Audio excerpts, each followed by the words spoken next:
Hello friends, আমার কিচেনে আপনাদের স্বাগত।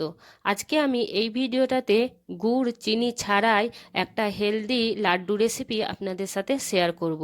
তবে দেরি না করে চলুন ভিডিওটা শুরু করি। এখানে আমি কিছু খেজুর নিয়ে নিয়েছি। এই খেজুরগুলোকে মধ্যিখান থেকে কেটে আমি দানাগুলো বার করে নিয়েছি। এবার এগুলোকে একটা মিক্সার জারে দিয়ে আমি একটু অল্প করে পানি দিয়ে একটা পেস্ট মতো বানিয়ে নেব। এখানে আমি কিছু বীজ নিয়ে নিয়েছি, যেমন 4 রকমের বীজ আছে এখানে। আর একটু সাদা তিল আমি নিয়ে নিয়েছি। এদিকে আমি একটা তাওয়া নিয়ে নিয়েছি, তাওয়াতে একটু কাঠবাদাম ছোট ছোট করে টুকরো করে কেটে নিয়েছি, একটু কাজু বাদামকে টুকরো করে কেটে নিয়েছি, আর একটু পোস্ত দানা নিয়েছি, আর কিছু যে আমি বীজগুলো নিয়েছিলাম সেগুলো মিশিয়ে দিলাম। আর এখানে 3-4 চামচ মতো আমি দেশি ঘি আমি এতে দিয়ে একটু স্লো আঁচে, একদম ধীরে আঁচে আমি এগুলোকে একটু ভাজা ভাজা করে নেব, যেন একটু কালারটা যেন চেঞ্জ হয়ে যায়, সেরকম মতো ভাজা ভাজা করে নিতে হবে। এগুলো সব ভাজা ভাজা হয়ে গেছে। এবার আমি এগুলোকে তুলে একটু ঠান্ডা করে নেব।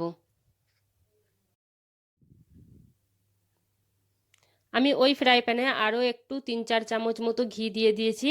ওতে যে আমি একটু পানি দিয়ে খেজুরগুলোকে পেস্ট করে রেখেছিলাম, ওই খেজুরের পেস্টটা ভালোভাবে একটুখানি ভাজা ভাজা মতো করে নেব, যাতে করে ওই পানি যে দিয়েছিলাম তাতে করে যেন লাড্ডুগুলো না খারাপ হয়ে যায়, সেই কারণে একটু পানিটা ভালো করে শুকিয়ে নিতে হবে।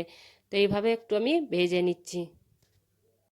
খেজুরের পেস্টটা প্রায় ভাজা ভাজা হয়ে গেছে, দেখুন এখানে একদম কালার চেঞ্জ হয়ে গেছে, শুকনো মতো হয়ে গেছে। এবার যে আমি ড্রাই ফ্রুটসগুলো ভেজে রেখেছিলাম ওইগুলো দিয়ে দিলাম, দিয়ে ভালো করে নেড়ে চেড়ে মিক্স করে নিতে হবে আমাদেরকে খেজুরগুলোর সাথে, যেন খেজুরের পেস্টটার সাথে ভালোভাবে মিশে যায় এই ড্রাই ফ্রুটসগুলো। মিশে যাওয়ার পরে এইটাকে আমি ঠান্ডা করে নিয়েছি। এবার আমি লাড্ডু বানিয়ে নেবো এগুলোকে। আমাদের নাড়ু একদম রেডি হয়ে গেছে।